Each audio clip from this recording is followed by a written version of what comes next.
আজ সকাল সকাল মায়ের চুলের মুঠি ধরে উঠাই দিছে। তো হ্যালো বন্ধুরা, তোমরা কেমন আছো? আজ হলো হোস্টি তাইনি বাঁশের মুন্ড আর দুব্বা লাগবে ঝাঁটা বানানোর নিচে। তারপর ঝাঁটা বান্ধানি রশি খুঁজবার গেলাম। তারপর কোনো কান থেকে রশি খুঁজবার না পায়া কলা গাছ থেকেই রশি বাইর করলাম। তা কি শক্ত, বাপরে বাপ, সিরুনি ধরছে না। কোনো রকমের সিরা বাইতাইলাম।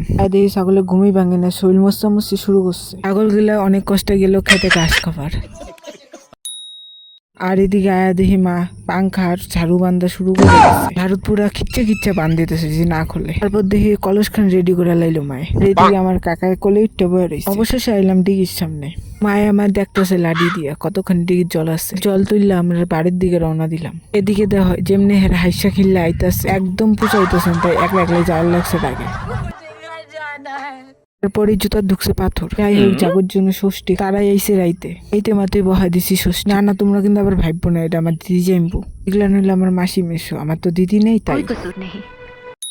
তাই মাসি মেশোর সঙ্গেই ষষ্ঠীটা করলাম। ভিডিওটা ভালো লাগলে লাইক করে দিও।